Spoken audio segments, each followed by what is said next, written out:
Most sedimentation problems on a logging operation are going to come from streams and stream crossings. This is why in West Virginia we do not allow skidding through streams under any circumstance. You must use an approved stream crossing such as a culvert or a bridge.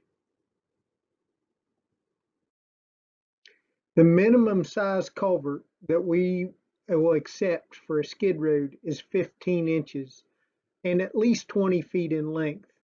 But keep in mind the culvert must be long enough to go completely under the road surface.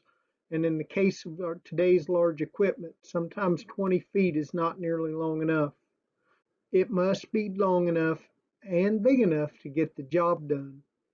The acreage chart referenced on this page will give you the minimum culvert size for areas of watershed drainage, which is the size of the area of land above the culvert pipe where all the water that is collected in that area will come through that pipe. So you can see that for a 100-acre area, which is not very big, you have to have at least a 3-foot pipe to handle the flow. Also, please note that two 24-inch pipes do not equal the flow capacity of a 48-inch pipe. You would need to install at least two 36-inch pipes to equal the flow capacity of a 40-inch pipe. Areas above 400 acres, culvert pipe size gets ridiculously large, and we recommend using a bridge. As part of your daily maintenance, please keep your culverts free of debris.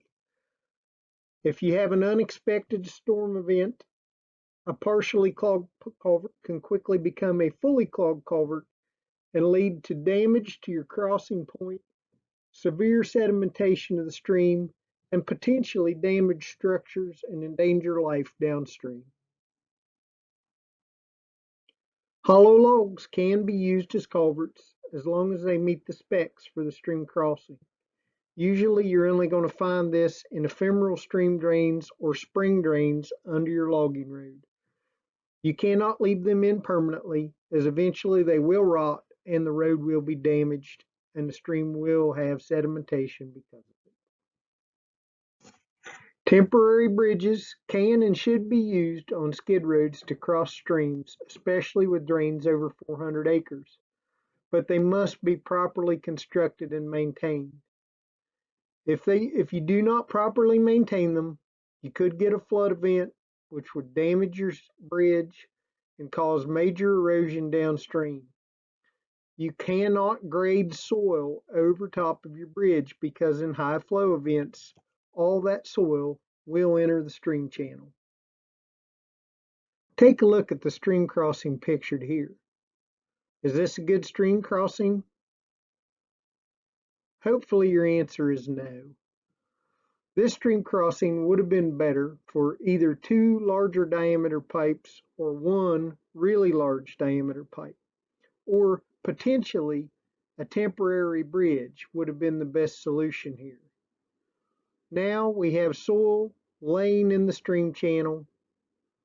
We have a lot of small pipes with crimped ends and damage, which will carry almost no flow.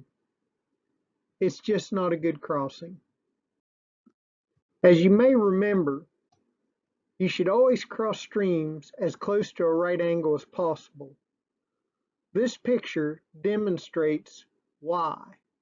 When you're skidding long logs around a turn, they can and will drag through the stream below or above your crossing point. If you are in a situation where you cannot cross at a right angle, you may have to use bumper trees or poles or bumper logs to help keep the tops of your logs and trees from dragging through the stream channel and disturbing the soil and the banks of the channel.